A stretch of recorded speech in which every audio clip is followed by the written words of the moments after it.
Emma by Jane Austen, Volume 1, Chapter 1. Emma Woodhouse, handsome, clever, and rich, with a comfortable home and a happy disposition, seemed to unite some of the best blessings of existence, and had lived nearly 21 years in the world with very little to distress or vex her. She was the youngest of the 2 daughters of a most affectionate, indulgent father, and had, in consequence of her sister's marriage, been mistress of his house from a very early period. Her mother had died too long ago for her to have more than an indistinct remembrance of her caresses, and her place had been supplied by an excellent woman as governess, who had fallen little short of a mother in affection.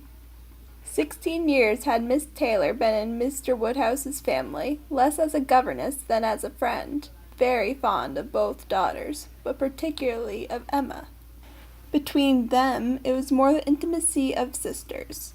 Even before Miss Taylor had ceased to hold the nominal office of governess, the mildness of her temper had hardly allowed her to impose any restraint, and the shadow of authority being now long passed away, they had been living together as friend and friend, very mutually attached, and Emma doing just what she liked, highly esteeming Miss Taylor's judgment, but directed chiefly by her own. The real evils, indeed, of Emma's situation were the power of having rather too much her own way, and a disposition to think a little too well of herself. These were the disadvantages which threatened alloy to her many enjoyments. The danger, however, was at present so unperceived that they did not by any means rank as misfortunes with her. Sorrow came, a gentle sorrow, but not at all in the shape of any disagreeable consciousness. Miss Taylor married. It was Miss Taylor's loss which first brought grief. It was on the wedding day of this beloved friend that Emma first sat in mournful thought of any continuance. The wedding over, and the bride people gone, her father and herself were left to dine together, with no prospect of a third to cheer a long evening. Her father composed himself to sleep after dinner, as usual, and she had then only to sit and think of what she had lost. The event had every promise of happiness for her friend. Mr. Weston was a man of unexceptional character, easy fortune, suitable age, and pleasant manners, and there was some satisfaction in considering with what self-denying, generous friendship she had always wished and promoted the match. But it was a black morning's work for her. The want of Miss Taylor would be felt every hour of every day.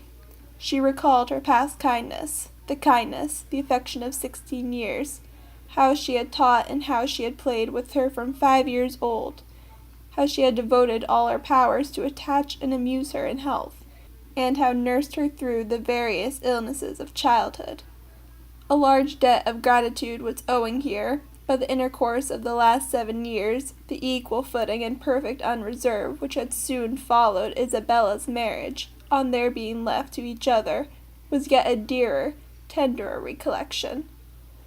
She had been a friend and companion such as few possessed, intelligent, well-informed, useful, gentle, knowing in the ways of the family, interested in all its concerns, and peculiarly interested in herself, in every pleasure, every scheme of hers, one to whom she would speak every thought as it arose, and who had such an affection for her as could never find fault. How was she to bear the change? It was true that her friend was going only half a mile from them, but Emma was aware that great must be the difference between a Mrs. Weston only half a mile from them and a Miss Taylor in the house, and with all her advantages, natural and domestic, she was now in great danger of suffering from intellectual solitude. She dearly loved her father, but he was no companion for her. He could not meet her in conversation, rational or playful. The evil of the actual disparity in their ages, and Mr. Woodhouse had not married early, was much increased by his constitution and habits, for having been a valetudinarian all his life, without activity of mind or body, he was a much older man in ways than in years, and though everywhere beloved for the friendliness of his heart and his amiable temper, his talents could not have recommended him at any time. Her sister, though comparatively but little removed by matrimony, Being settled in London, only 16 miles off, was much beyond her daily reach, and many a long October and November evening must be struggled through at Hartfield before Christmas brought the next visit from Isabella and her husband and their little children to fill the house and give her pleasant society again. Highbury, the large and populous village, almost amounting to a town, to which Hartfield, in spite of its separate lawn and shrubberies and name, did really belong, afforded her no equals. The Woodhouses were first in consequence there. All looked up to them. She had many acquaintances in the place, for her father was universally civil, but not one among them who could be accepted in lieu of Miss Taylor for even half a day. It was a melancholy change, and Emma could not but sigh over it and wish for impossible things, till her father awoke, and made it necessary to be cheerful. His spirits required support. He was a nervous man, easily depressed, fond of everybody that he was used to, and hating to part with them, hating change of every kind. Matrimony, as the origin of change, was always disagreeable, and he was by no means yet reconciled to his own daughter's marrying, nor could ever speak of her but with compassion, though it had been entirely a match of affection, when he was now obliged to part with Miss Taylor too. And from his habits of gentle selfishness, and of being never able to suppose that other people could feel differently from himself, he was very much disposed to think Miss Taylor had done as sad a thing for herself as for them, and would have been a great deal happier if she had spent all the rest of her life at Hartfield. Emma smiled and chatted as cheerfully as she could to keep him from such thoughts, but when tea came it was impossible for him not to say exactly as he had said at dinner. "Poor Miss Taylor! I wish she were here again. What a pity it is that Mr. Weston ever thought of her." "I cannot agree with you, papa. You know I cannot. Mr. Weston is such a good-humored, pleasant, excellent man that he thoroughly deserves a good wife. And you would not have had Miss Taylor live with us forever and bear all my odd humours, when she might have a house of her own." "A house of her own? But what is the advantage of a house of her own?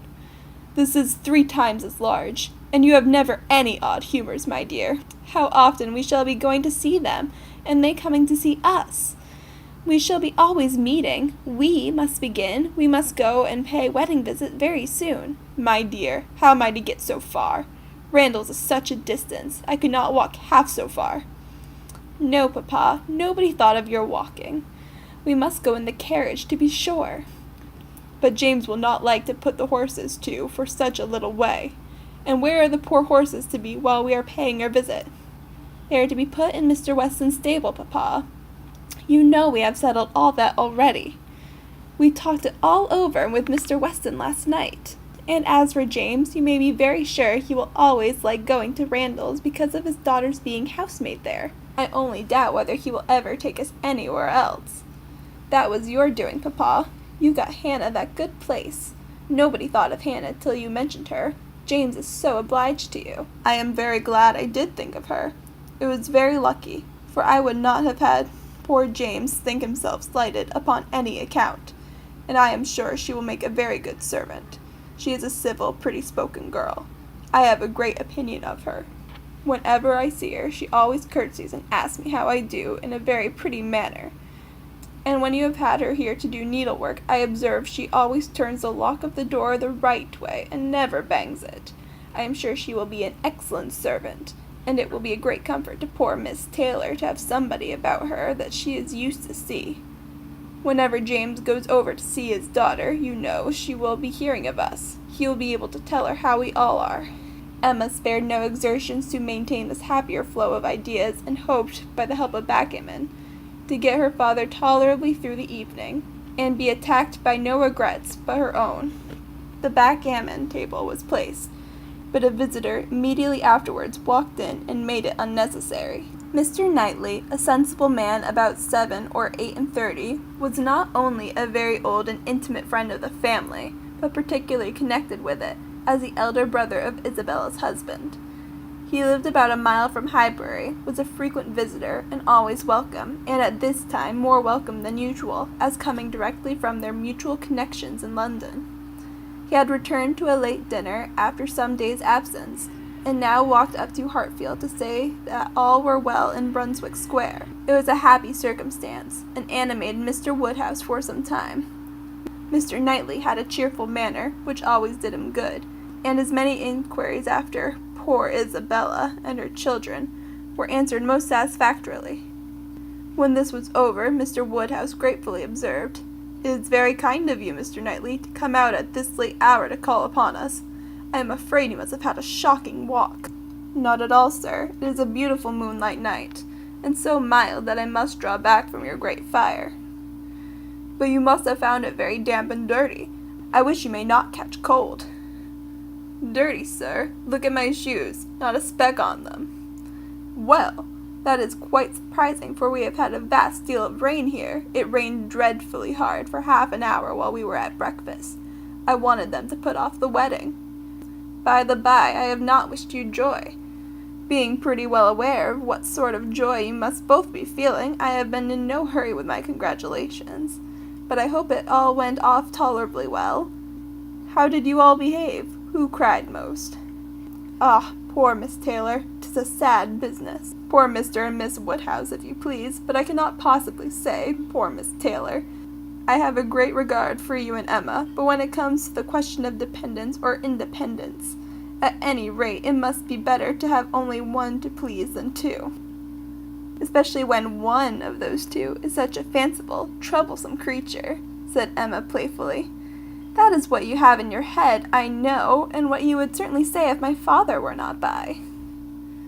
"I believe it is very true, my dear, indeed," said Mr. Woodhouse with a sigh. "I am afraid I am sometimes very fanciful and troublesome." "My dearest papa, you do not think I can mean you, or suppose Mr. Knightley to mean you? What a horrible idea! Oh no, I meant only myself. Mr. Knightley loves to find fault with me, you know, in a joke. It is all a joke. We always say what we like to one another." Mr. Knightley, in fact, was one of the few people who could see faults in Emma Woodhouse, and the only one who ever told her of them. And though this was not particularly agreeable to Emma herself, she knew it would be so much less so to her father, that she would not have him really suspect such a circumstance as her not being thought perfect by everybody. "Emma knows I never flatter her," said Mr. Knightley, "but I meant no reflection on anybody. Miss Taylor has been used to have two persons to please. She will now have but one. The chances are that she must be a gainer."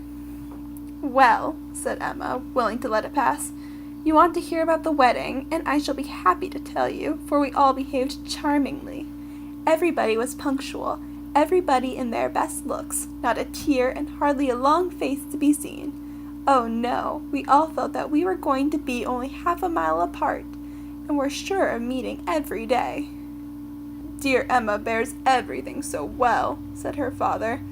"But, Mr. Knightley, she is really very sorry to lose poor Miss Taylor, and I will be sure she will miss her more than she thinks for."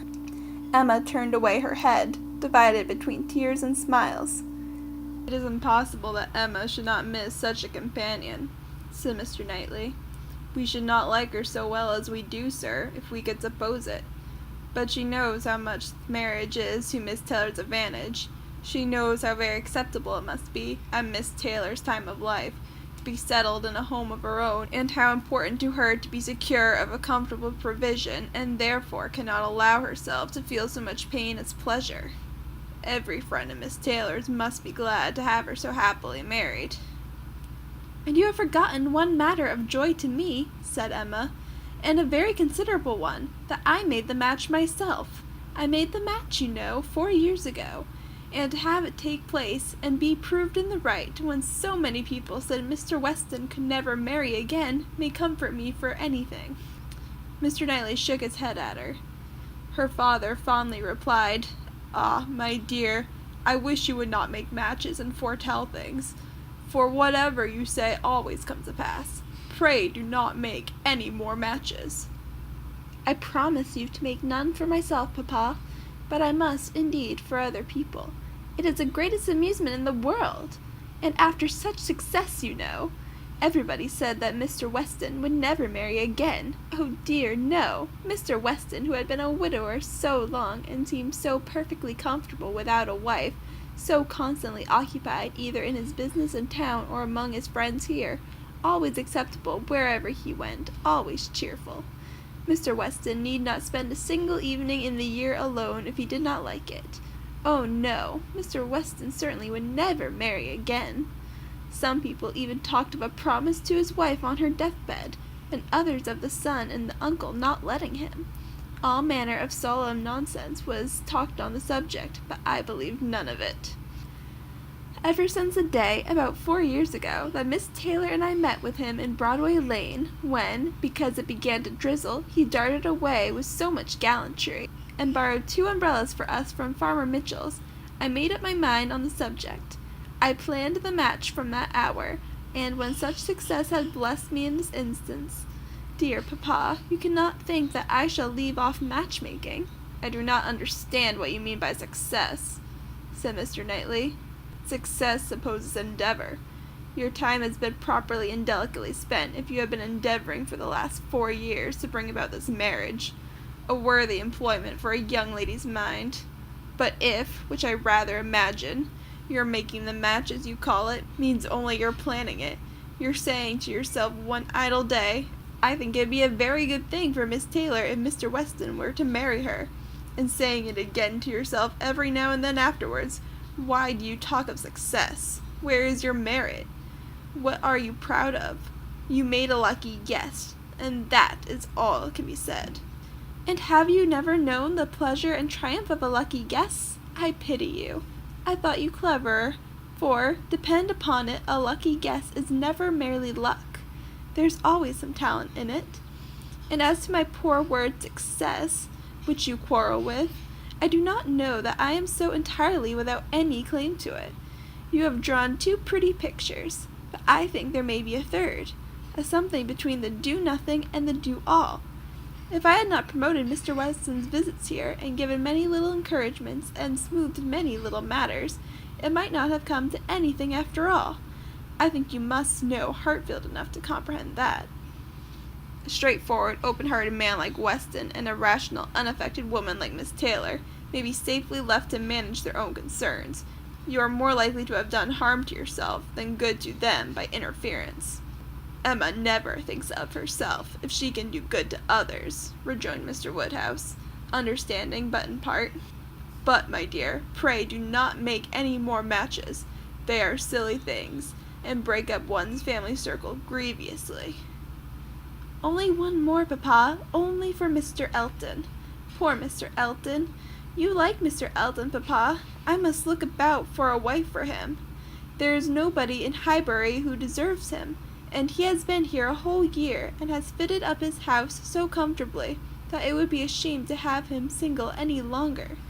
And I thought when he was joining their hands today, he looked so very much as if he would like to have the same kind office done for him.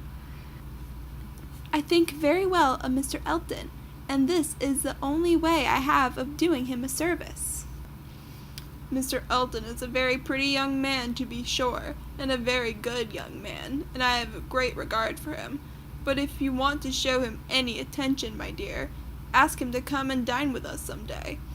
That will be a much better thing. I dare say Mr. Knightley will be so kind as to meet him.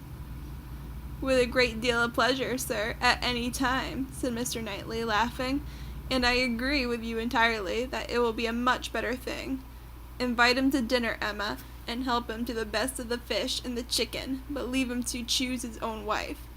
Depend upon it, a man of 6 or 7 and 20 can take care of himself.